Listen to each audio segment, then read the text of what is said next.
NASA Ames and part of the Silicon Valley startup. So here to give a brief presentation about what he's doing at this startup. It's very much an entrepreneurial front, is Dr. Sean Casey.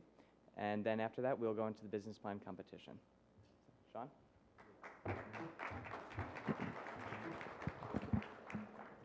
Well, thank you very much. That's an extremely hard act to follow, so I'd like to thank Gary for putting me in between Virgin Galactic and the business plan competition.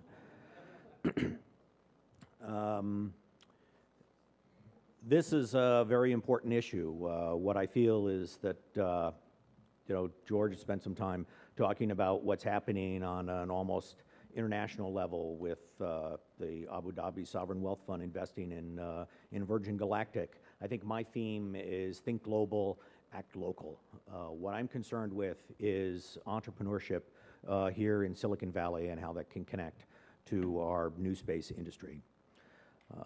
About myself, my name's Sean Casey. I'm a co-founder of the Silicon Valley Space Center. The Silicon Valley Space Center is a grassroots effort to connect entrepreneurs with the message of new space, the opportunities of new space. I feel that we do a good job. I mean, we do the best job we can of communicating what are the exciting things that are happening in this new space arena, but I feel that my interaction with the science and engineering and business community is that the message kind of doesn't get across, and I think everyone can think of examples of that. Our effort is to emphasize, to get the message out for entrepreneurs here in the Valley about where new space is going. The community thinks of economic development zones. For instance, economic development zone for suborbital, of which Virgin Galactic and XCOR are examples. An economic development zone for orbital activities, of which ISS or the small CubeSats are examples. Or even, as Bob Richards points out, economic development zones for the moon, of which all 28 of our international Google Lunar X Prize teams are examples. All of these economic zones can be broken down into what you might term supply chains. And supply chains are extremely important. They're important for the entrepreneurs. Who would have thought that so many small little parts would have been part of a automobile? I mean, this is an example of a real supply chain.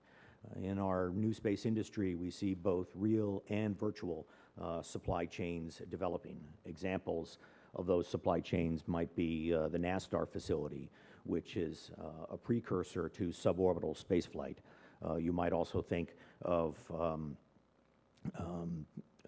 the nanoracks and its ability to provide service to payloads to the International Space Station, or for instance, spaceflight services for CubeSats, even the zero-G vehicle for microgravity programs. And for entrepreneurs, the challenge is to break down the supply chain and figure out where are the value-added activities within that process.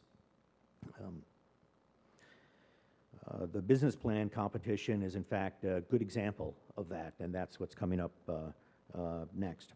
But as we analyze these supply chains, a key point is the question of who are the entrepreneurs that we're talking about. I don't know if anybody, perhaps we can see a show of hands for who's not planning to go to the super happy dev house at the Rainbow Mansion on Sunday. Tell us about it. Who perhaps hasn't been to the Hacker Dojo? Okay, let's see. Who's working on a startup at Y Combinator or knows somebody that's working at a startup at Y Combinator? Of 500 startups. All of these things are what I would call the effervescent, the foamy vacuum energy of Silicon Valley. This is what we need to capture and direct towards entrepreneurial space. The super happy dev house crowd, this is a photo taken a couple of years ago, and it's an entrepreneurial effort that started at a very grassroots local level. Today, these events are held on weekends many times throughout the years at the Google and Microsoft offices with hundreds of participants. It's an important effort that we need to channel and direct towards NewSpace. If I was to look at where we are, say, in some timeline in NewSpace, perhaps with the development of our supply chains, we're perhaps somewhere in the 1990s, where there's still a lot to go. Who would have thought that Facebook, for instance, would have a valuation of $100 billion today, 20 years ago? Who would have thought that Virgin Galactic was able to get their valuation up to, as George said, $90 million. Who would have thought that SpaceX was going to be docking with the International Space Station in November? All of these things are important transitions and important for keeping an eye on where our industry is going and how things are developing. The Silicon Valley Space Center consists of the following partners. This is not an exclusive group, and we're open for expanding our efforts to join with additional partners. There are really 5 points that are associated with the Silicon Valley Space Center, and those are: 1, reaching out to the young entrepreneurial community and identifying new space opportunities. 2, facilitating networking, mentoring, and relationships with that community. Number 3, lowering the barriers to entry for startups as it relates to through our partnerships. And number 4, building companies that feed into the new space supply chains. And 5, driving demand for new space services. Tonight, after the meeting, we're having a tweet up over at the Hacker Dojo. I would invite you all to participate. Whenever I go over to the Hacker Dojo, I never really know what to expect there. Sometimes it may be discussions of Android operating systems or hacking into 3D imagers. Sometimes it's discussions of imaging technology or sensors, and sometimes it's just the Friday happy hour party. So today, our tweet up is sponsored by this meeting, plus the Mexican a group called Mexican VC, which is looking for Mexican startups interested in software companies in Mexico. Our effort at the Silicon Valley Space Center is to meet at the Hacker Dojo pretty much on Sundays. We're a 501c6, which is a business league, and we meet, we discuss our center business, plus we also develop ideas on where are new opportunities and concepts for new space companies. We incorporated on Valentine's Day just a little over 6 months ago, so we're coming up on our 6-month anniversary, and I guess so far I might say things are sort of going okay. In terms of incubators, incubator concepts have been around for a long time. They've probably 20 plus years. There's the eSpace incubator in Colorado. I've actually also heard of another one developing in Maryland that's supposed to show up, turn on at the beginning of the year.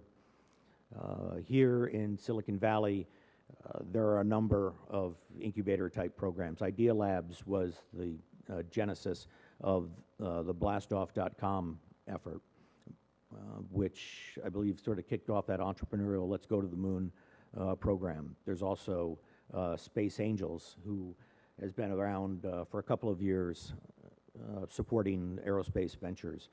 Google Ventures, Y Combinator, 500 Startups. These are all resources that the Silicon Valley Space Center can use in leveraging new startup, leveraging the new startup process. I find that a good idea can get traction here in Silicon Valley so long as you have the right pitch and the right story to go with it. We believe in these four following points for what would we consider a sort of a quality pitch. How we, what were things that we're looking for as part of the Silicon Valley Space Center, as part of our business program, is things that are, packaged sort of the right size. If it involves a payload, it's probably a few kilograms. What we're not looking for are large SpaceX-type startup budgets or anything that requires some form of unobtainium in order to succeed. We're really focused on incremental contributions to the supply chain in order to give entrepreneurs a leg up on their programs. Our planned events, we actually have a series starting in the fall with a hackathon on small payloads. We have developed this in partnership with San Jose State University and the AIAA. Our points of contact for this are Perry Paradopoulos from San Jose State University and Rick Kwan from Intel. We're also planning on a microgravity startup, microgravity workshop in the spring, which is brought to us by Rolando Brandley out of the Air and Space Educational Consortium. So these groups have had previous experience in these topics, and so we're trying to leverage that success as we bring this forward into the next year. They've also had flight experience on the last shuttle series for protein growth and have actually flight opportunities on both suborbital and orbital vehicles. And this is my last slide as I'm kind of running out of time here. This is kind of our wrecking crew, so to speak. These are some of the founding members of the Silicon Valley Space Center. We actually have 2 business concepts under development that we're working on. We also have a number of technology programs that we've rolled out from our working group into the community that people are working on. We expect to bring those back. I find, even though it's a tough, it's certainly a tough area, I find that this is really a very exciting effort. My own background is as a senior scientist on the NASA SOFIA program, and I have considerable experience with the development of instruments associated with the NASA SOFIA effort. I've also led one of the successful proposal efforts for one of the GLXP teams to the NASA ILDD program. This has been a very rewarding and enjoyable experience for me, and I think what comes out of it are a lot of personal relationships, and it's really a good process to be involved in. So if this is something that you're perhaps interested in, please contact me after the meeting, and I'm happy to speak with you about our organization and what we're doing. So thank you very much.